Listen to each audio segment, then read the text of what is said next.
Hello, today I'm going to talk about chapter 4 in the book, Loving God with All Your Mind. And it's a fascinating study. I love any study of the mind, so I was really excited when I came in my research to that part of the greatest commandment, to love the Lord your God with all your mind. It seems odd that mind is tied to love like that. I don't think I've ever responded, when my husband says, I love you with all my heart, I've never responded with, and I love you with all my mind. And I don't think I would want him to say that to me. But God asks that of us. So doing a study of loving with the mind has been very interesting. And it's not actually what I thought it would be going into this. The term mind is used in the New Testament in the first and greatest commandment that we've been studying. But interestingly, it's not used in Deuteronomy. The Old Testament rendition of that just says, love the Lord your God with all your heart and all your soul. It doesn't mention mind. Now, that meant I had no Old Testament study to do, so maybe I got off lightly. I was only using the New Testament to study what does God mean by love the Lord your God with all your mind. And the Greek term, it's dianoia, which is actually two Greek words put together. And I want to read both of those Greek words to you to really help you understand what loving with the mind is. So the Bible Hub Lexicon translates dia as across, to the other side, back and forth, to go all the way through, successfully across. So it's more like a journey of getting all the way to the end. The second part of the word noia means to apply mental effort needed to reach the bottom line conclusions. So you can see now why dia and noia are put together in this term of mind. Our mind is that mechanism that uses effortful processing so that we can understand the process to get through to the end of the line. And I'll explain that a little bit more. But there's another interesting part to the noia part of the word. It says it also underlines the moral culpability we all have before God. Now that's really interesting to me. So in other words, what this Greek word dianoia means is you and I have created minds by God that are fully capable of understanding the end point of our decisions. That's really what it means. Let me just say that again.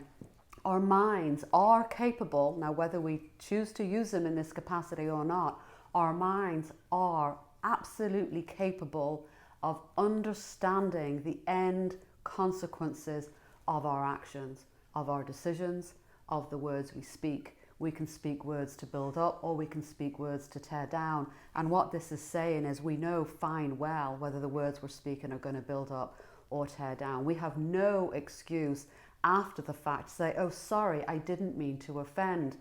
This definition of mind would say, actually, you did mean to offend because you knew those words would offend. Hence the moral culpability that we have. Now, to be without excuse before God is a pretty scary proposition.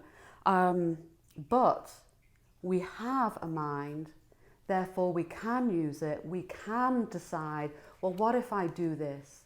Or what if I say this to this person? Let me just play that out before I say it and see where that ends. Does it end up in a good place, a bad place? That's what we need to use our minds for. When we don't use our minds, we're not without excuse. We can't say, well, I didn't think. A lot of people say, I don't know what to think. Well, God is saying you do know what to think, or at least you've got the capacity to figure it out, so figure it out. That's what loving God with the mind is all about. So very different to what I thought going into this study, what loving with the mind might be. I thought it might be about appreciating gifts from God, blessings from God. Like I can love my husband with my mind by being aware of the good things he does for me and having the wherewithal to respond and say, thank you for that, that was really sweet. I thought it was that kind of awareness, but it's not. Loving God with the mind is having a mind that is carefully crafted to achieve the end goal that God wants for us, for me, for you, and for the world about us. So I have defined mind love on page 64 of the book, the effortful process of inquiry that brings truth to bear in our daily living. It's the mechanism by which we manage ourselves, bringing ourselves into obedience to and alignment with the will of God. And again, we are all culpable and without excuse if we choose to not do that. In all of these chapters, I've got, the definition in a nutshell. So I've got the mind love in a nutshell is the decision to surrender all for His glory. And that's it in its most simplified statement, the decision to surrender all to Him. So that's what mind love is. I'll talk to you another time about the 5 stages of mind love. And unlike some of the soul love and the heart love, mind love, I think, gets more difficult the further along we go on the continuum. So you definitely need to navigate hard through the chapter. It's not an easy read by any stretch, but I know you can do it because we've just found out, even just looking at the definition of the mind, that our minds are hugely complex, hugely capable, and we can love God with all our mind if we practice diligence and just hold ourselves at bay to put Him first. I'll talk to you more about that just because it is quite a complex chapter. That's on Loving God, a Scriptural and Psychological Guide to the First Commandment. I'm Andrea LaFountain at Truth First Ministry. God bless.